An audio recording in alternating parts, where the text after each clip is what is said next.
Nous sommes les victimes de la guerre de l'attention. Plus que jamais, les sollicitations nous submergent. Smartphone, notifications, messages publicitaires, informations en continu. Nous devons sans cesse évaluer si les informations sont utiles, suffisantes ou insignifiantes. Même lorsque nous prenons une décision, nous avons toujours l'impression de rater quelque chose. Nous vivons à l'ère de l'infobésité. Et ce trop-plein d'informations est délétère pour notre attention. L'incapacité à se concentrer est une des maladies modernes. Aujourd'hui, on va chercher à comprendre les mécanismes de cette guerre de l'attention pour ne plus subir les conséquences de cette aliénation moderne.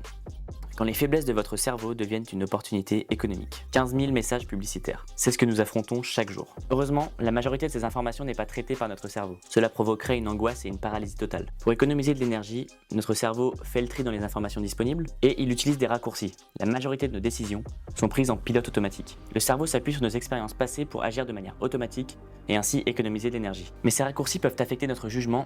Ce sont nos biais cognitifs. Ce sont des schémas de pensée trompeurs et faussement logiques qui nous aident à prendre une décision rapidement. Les réseaux sociaux sont armés des plus grands neuroscientifiques de la planète pour exploiter ces biais à leur avantage. Leur objectif est simple, nous faire passer le plus de temps possible sur leur plateforme. C'est facile, divertissant et coloré.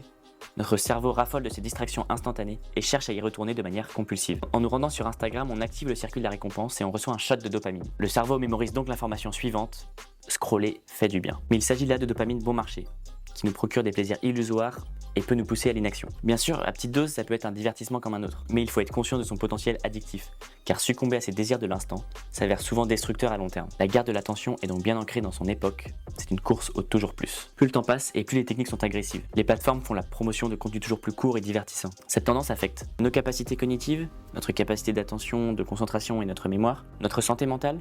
Une addiction aux réseaux sociaux peut provoquer du stress, de l'angoisse, de la dépression, incite à la comparaison et affecte l'estime de soi. Et enfin notre libre arbitre.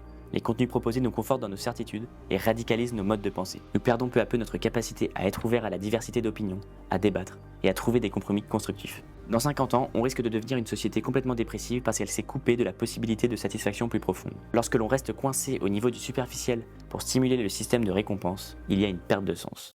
Et pourtant, la qualité de notre attention détermine la qualité de notre vie. La technologie était censée faciliter notre vie, mais elle est finalement mise au service de notre soif d'avoir, qui est infinie. Cette course infernale nous fait oublier l'essentiel. Chaque seconde qui passe est une opportunité d'apprécier pleinement ce que la vie nous offre. Quand on prend conscience que chaque seconde qui s'égrène est une de moins dont nous disposons sur cette terre, nous retrouvons l'envie de savourer chacune d'elles. C'est là que notre attention est précieuse. Lorsque nous sommes véritablement attentifs aux autres, au monde qui nous entoure et à nos ressentis, on sort du pilote automatique du quotidien, et la vie s'illumine.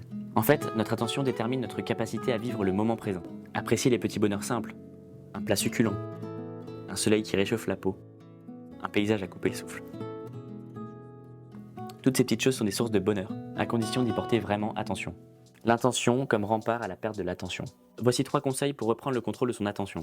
1. Clarifiez vos intentions. Quand vous fixez une intention, votre cerveau devient proactif à l'égard des informations qui lui parviennent. Vous retrouvez quelque part votre âme de chasseur-cueilleur. Vous n'êtes pas en quête d'un gibier, mais d'informations qui vous font avancer vers votre but. Votre but ne doit pas forcément être un résultat à atteindre, mais plutôt une identité que vous souhaitez incarner. Chaque action que vous entreprenez est un vote pour le type de personne que vous souhaitez devenir.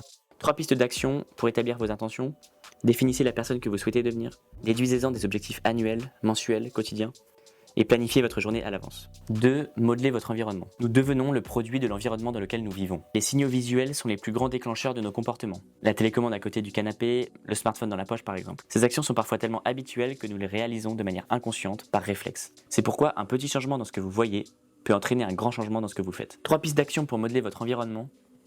Éloignez le plus possible votre smartphone de vous et de votre champ visuel. Offrez-vous des alternatives de qualité comme des livres. Et supprimez les applications de contenu court. 3. Renouer avec l'ennui. Attendre et s'ennuyer est devenu une expérience extraordinaire de la vie moderne. Et c'est problématique, parce que s'ennuyer est aussi indispensable au cerveau que la vitamine D l'est au corps. Laisser vagabonder son esprit est paradoxalement indispensable à l'accomplissement de tout travail. 3 pistes d'action pour renouer avec l'ennui. Ne comblez plus le moindre temps mort en checkant votre téléphone. Octroyez-vous 30 minutes par jour sans distraction, à travers la marche en nature, la méditation par exemple, et éloignez votre téléphone au réveil et au coucher. Au-delà de viser l'atteinte de vos objectifs, ces pistes d'action peuvent vous aider à libérer de la capacité attentionnelle pour apprécier pleinement la beauté du monde qui vous entoure. Lorsque vous retrouvez le contrôle de votre attention, chaque seconde peut devenir une source de joie, de partage, d'émotion, d'apprentissage, d'étonnement et d'émerveillement. Alors sortons de la guerre de l'attention et entrons enfin dans l'ère de l'intention.